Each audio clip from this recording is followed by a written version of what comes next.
Nah, pemirsa, kita lanjutkan kembali perjumpaan kita di Sarwo Sarwi Pedalangan Indonesia hanya di layar televisi Republik Indonesia. Ya, Jalang. Yes, Mas. Ini koalisi gadungan. Waduh, kritik apa ngeledek?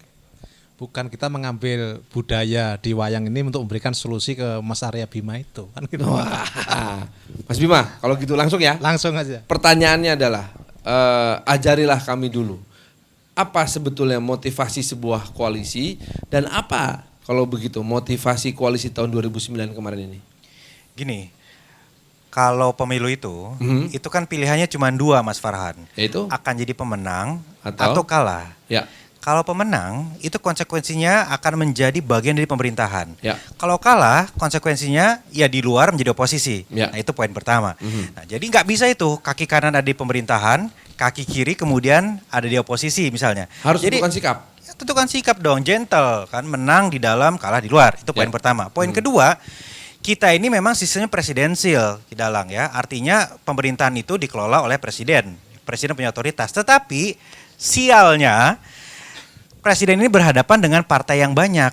Dan partainya presiden ini dia tidak memiliki kursi yang mayoritas. Ya. Jadi supaya pemerintahan berjalan perlu dong dibuat koalisi supaya bisa diamankan itu di parlemen. Nah, kalau kita pelajari sejarah dimanapun negara-negara di seluruh dunia, di mana presidensial tapi berhadapan, bersanding dengan multipartai, itu perlu koalisi.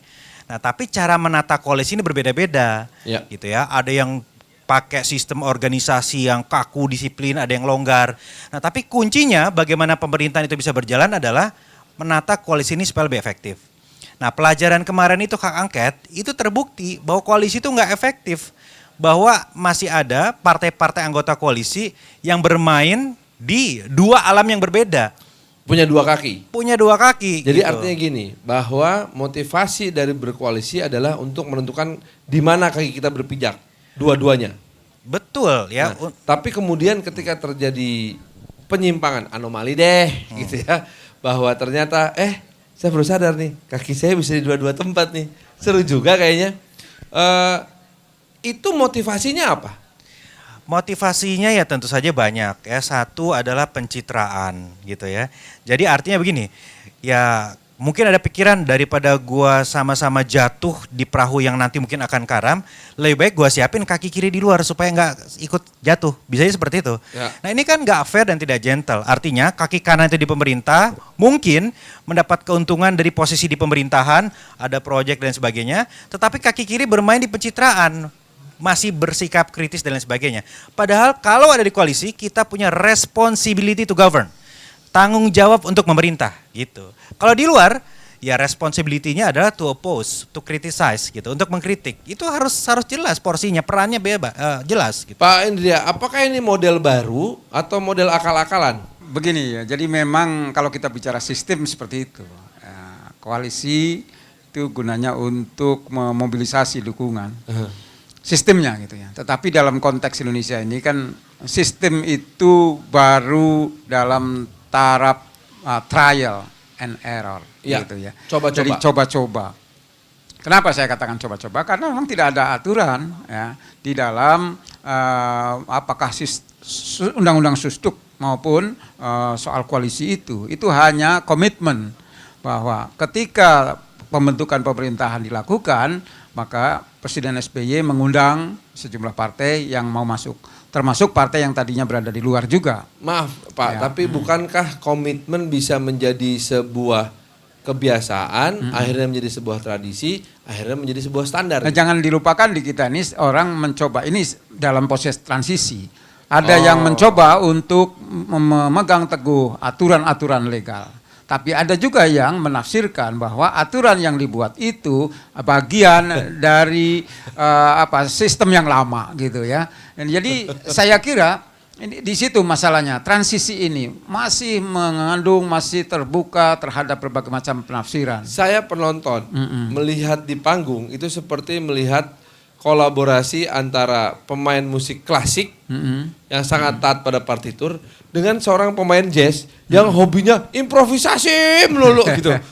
Tapi saya kira ini ya, memang kalau tadi Ki Dalang mengatakan yang ini membela partai. Dua-duanya itu membela partai. Dalam politik selalu bicara begitu. Apakah itu yang pro hak angket dengan yang menolak hak angket? Dua-duanya bicara atas nama partai, atas nama rakyat, gitu kan. Ini suatu hal yang semua orang, terutama kita tahulah bahwa memang ini janji politisi. Ya. Janji politisi kan selalu begitu. Jadi don't ask too much gitu kan terhadap politician. Yang penting mari kita lihat bahwa memang taruh Golkar, PKS, termasuk PAN segala macam. Itu bagian dari koalisi di satu pihak. Tapi anggota-anggota DPR mereka mewakili juga konstituen. Ya. Ya kan? Jadi ada pertimbangan-pertimbangan, ya bukan sekedar citra, tapi moral politik mereka. Kemana gitu. Hanya masalahnya, begitu ada semacam pressure, kemudian cepat-cepat balik kanan gitu loh. Ini masalahnya. Sehingga judul yang dibuat oleh Kidalang itu, Koalisi, itu gadungan atau semu gitu ya. Buat saya ini pas ya. Sehingga ya orang ya that's politician. Ya, ini kalau kembali lagi ke pernyataan dari Mas Bima tadi mengatakan responsibility to govern, ya kan? Nah, tapi pada sisi lain diingatkan juga oleh Pak Indria bahwa sebetulnya saya terpilih atas nama konstituen saya. Memang kendaraan saya partai. Nah, ini bagaimana cara menjaganya?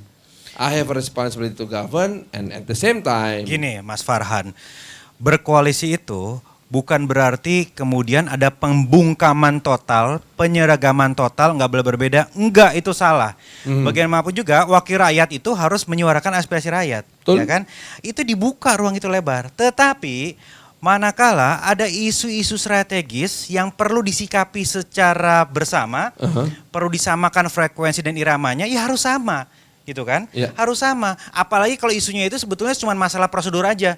Mau pilih model pansus, panja, atau mau pilih model hak angket, itu prosedur aja. Jadi nggak substantif, bukan ini malaikat, ini setan, ini jelek untuk buruk, enggak. Ini prosedur yang tinggal dipilih aja, begitu. Nah itu poin pertama Mas Farhan. Nah Sebentar, sebelum itu poin kedua. Hal itu bisa terjadi ketika tidak ada kesamaan frekuensi, ketika ada yang bermain dan lain-lain. Lebih karena tidak adanya kesadaran akan moral obligatori atau ini sih kesempatan aja nih dalam kesempitan lumayan nih kita bisa bermain sesuatu sehingga seperti kata Pak Indra tadi ketika ada pressure tinggal balik kanan aman bos gimana? Ya kalau semua cari aman, kalau semua berpikir hanya untuk kepentingan kelompok partai ya cilakalah negeri ini.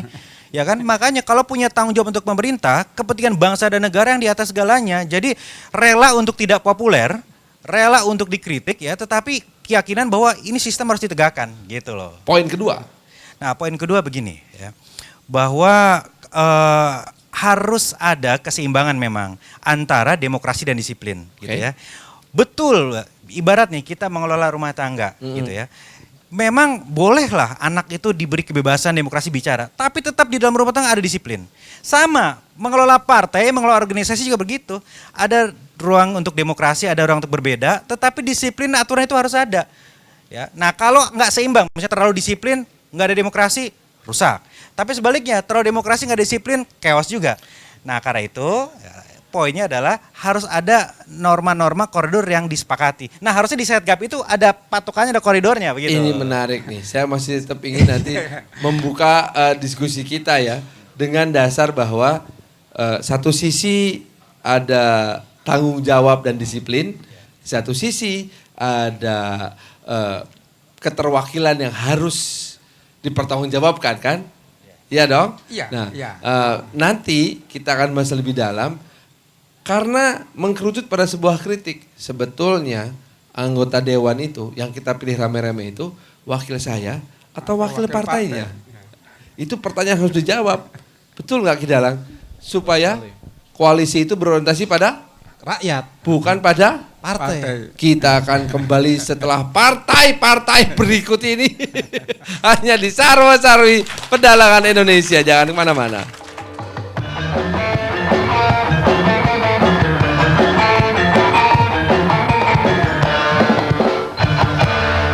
Banyak aktivitas?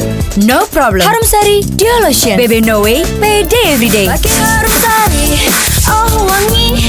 Pakai Harum Sari. Harum Sari Duo Lotion. Cewek percaya diri, cowok lupa diri. Dari air mancur.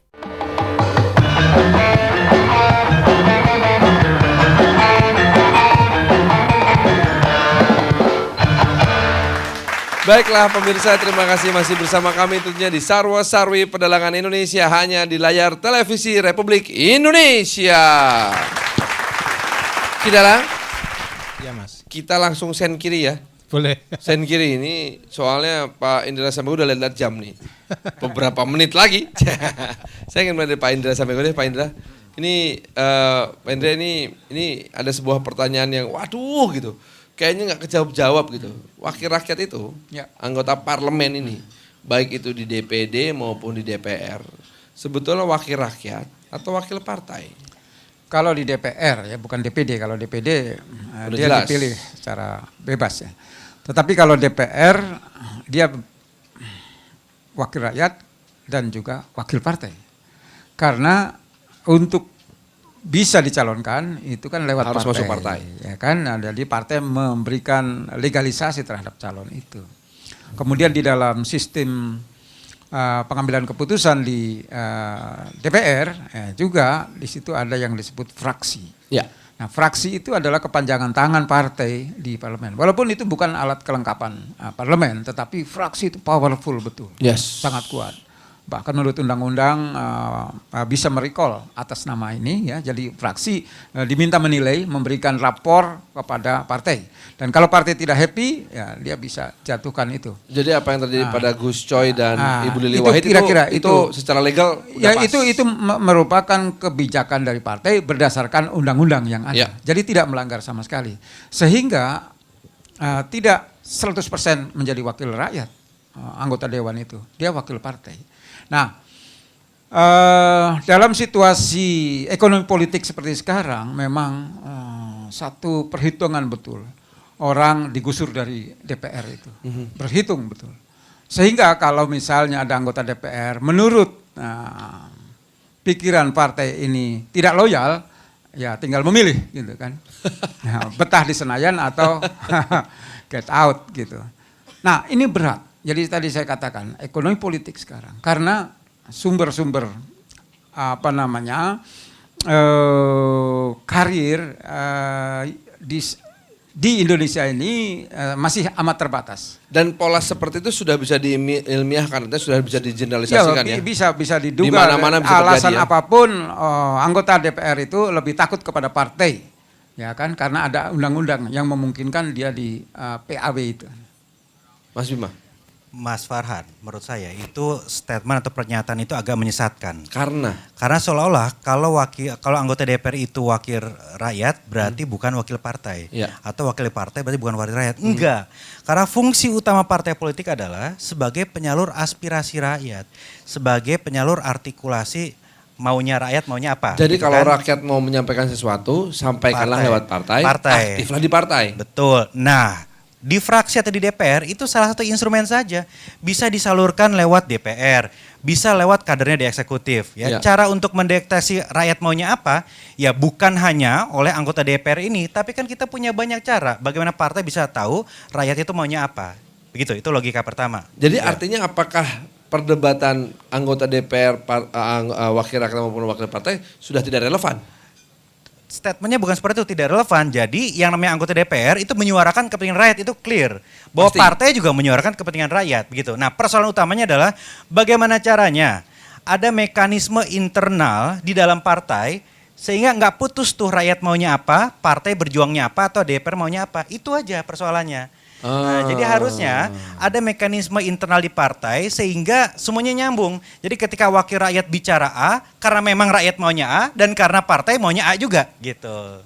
Membaca, Ya. menyerap, menyuarakan. Ya, saya boleh kasih contoh satu lagi nggak dikit? Boleh, silahkan. Barack Obama, ketika dia ingin menggolkan asuransi kesehatan yang Betul, ya, yang baru. dia ini kan dari Partai Demokrat. Demokrat. Dia sadar ternyata dari internal partainya sendiri banyak yang nggak setuju sama dia, bayangin. Nah, dia nggak marahin tuh anggota DPR dari Partai Demokrat itu. Apa yang dilakukan Barack Obama? Dia lihat siapa anggota DPR dari partai saya yang nakal-nakal, dia nggak marahin, dia datang langsung ke konstituennya. Gitu. Oh, jadi Dia misalkan kumpulkan ini dari konstituennya. dapil mana? Oh, dapil Virginia, tak datengin Dia Virginia. datang ke Virginia, dia gulung lengan bajunya, Hah? dia pidato, ini yang akan saya kampanyekan, dukung saya. Begitu konstituennya, oh bener juga ya Barak gitu. Konstituennya bicara A, mau nggak mau wakil rakyat yang tadinya nggak setuju, itu harus setuju. Karena rakyat bicara seperti itu. Iya. Itu bedanya Barack Obama dengan politisi Indonesia. Iya. Makanya tadi kan dikatakan seharusnya. Itu artinya Ada ketidaksesuaian. prakteknya tidak begitu gitu kan. Karena tadi saya bilang bahwa partai menjadi lembaga yang melegalisasi calon untuk dikirim menjadi anggota dewan. Jadi gitu kan. kuncinya sebetulnya betul tadi dong. Ada proses internalisasi yang tidak jalan ini. Ini dalam literatur politik dibilang rekrutmen. Fungsi-fungsi partai salah satu itu merekrut menjadi calon anggota dewan. Iya. Jadi partai berperanan di situ. Tetapi saya juga sering menyampaikan di lembaga kita ini yang namanya fraksi mestinya tidak hanya menjadi kepanjangan tangan. Dia ibaratnya tempat transit di dalam terminal gitu kan, lewat situ. Boleh nggak misalnya nih, bagaimana kalau fraksi itu kita jadikan hanya sebagai manajemen administrasi saja? Itu maunya kita yang dari luar. Tetapi Oh. dari partai tidak mau karena undang-undangnya memang dibikin seperti itu. Karena yang membuat undang-undang juga mereka juga. Oke, kalau begitu artinya gini, loyalitasnya harus punya istilahnya apa ya, karakter tersendiri kali. Loyalitas seorang anggota parlemen, seorang anggota DPR, harus dong. Artinya kan alangkah indah dan mudahnya pekerjaan apabila ketika rakyat pengennya A, partai menyuarakan A, maka jadilah A besar, gitu kan. Itu kan pengennya kita nih. Idealnya. Nah, ketika itu belum terjadi, harus ada persiapan menuju ke arah sana dong. Apa saja kira-kira yang bisa kita lakukan di sini? Ya Pak Indria sudah sampaikan tadi ya bahwa harus ada memang pembenahan internal partai yang nggak mudah. Ya, ketika saya masih di luar bicaranya sama lantangnya dengan Pak Indria harus begini-begini gitu kan. Begitu di dalam nggak mudah Mas Farhan. Ya Allah. Nggak mudah ya. Satu misalnya kita bicara bagaimana kita perlu dana yang cukup untuk melakukan pengkaderan. Bagaimana kita juga perlu jaringan yang kuat untuk menjemput bola, mengambil orang-orang putra-putra terbaik negeri untuk menggerakkan partai. Bagaimana kita mampu untuk memoles citra partai sehingga citra partai positif, orang-orang mau berjuang untuk memperbaiki partai. Itu nggak mudah. Bagaimana kita tahu ketika di dapil kita, itu rakyat itu maunya apa sih? Kalau kita ketemu 50 orang, itu ada 50 pendapat. Ya kan? Jadi kalau kita bicara rakyat yang mana? Nah itu juga perlu tersendiri gitu loh. Itu ya, saya tuh paling gemes kalau kita udah Kidalang, berdebat tentang suara rakyat, tiba-tiba ada yang teriak, rakyat yang mana dulu dong? Wah itu mengundang debat kusir pada akhirnya. Nah bagaimana sebetulnya secara praktek maupun secara akademisi mungkin nanti bisa disampaikan pada kita, cara membaca, menyerap dan menyuarakan. Ya sebetulnya sekarang Pak Indria juga sangat paham bahwa ada metode yang sangat canggih untuk tahu rakyat itu kemana. Yaitu melalui survei Mas Farhan. Jadi kalau niat itu wakil rakyat itu secara reguler bisa melakukan survei pada isu-isu tertentu bahwa apakah kebijakan ini disetujui atau tidak. Walaupun itu gitu. harus kita hire sebuah perusahaan outsourcing melakukan hal itu. Itu makanya demokrasi itu mahal. Ya kalau kita betul niat ternyata memang Nggak mahal. mahal itu peluang bisnis kok. Iya, Pak Indria itu nanti lembaganya. bisnisnya Pak Indria itu. Gimana tuh, Pak Indria?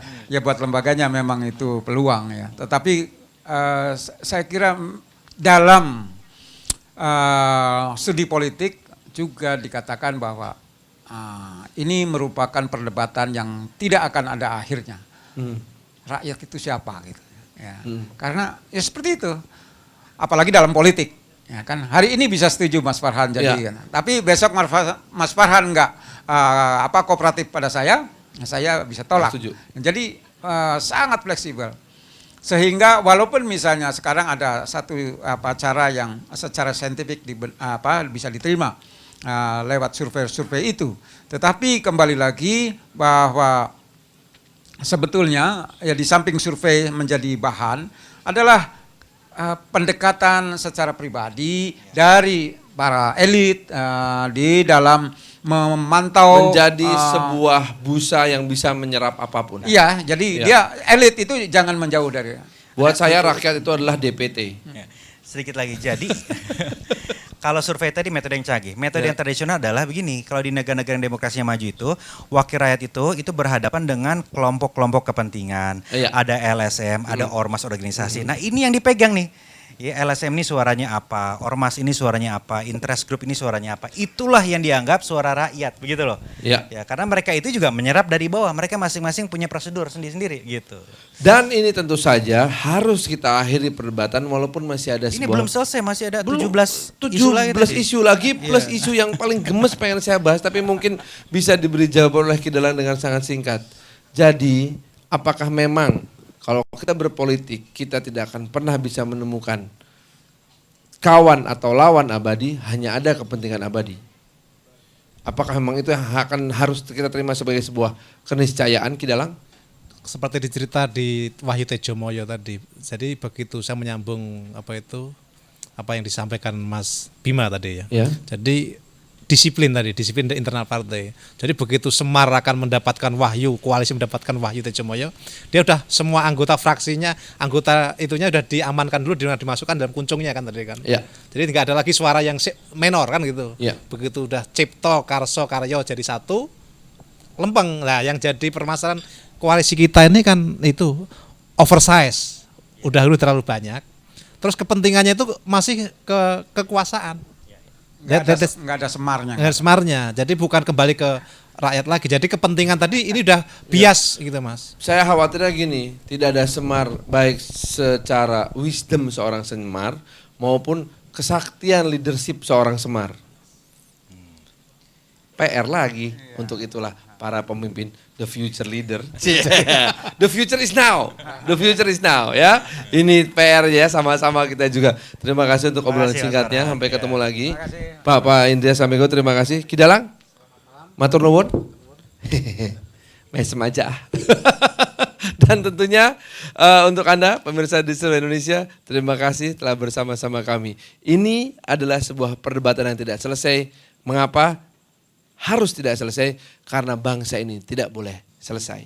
Sampai jumpa di episode mendatang Sarwo Sarwi Perdagangan Indonesia hanya di layar televisi Republik Indonesia. Assalamualaikum warahmatullahi wabarakatuh.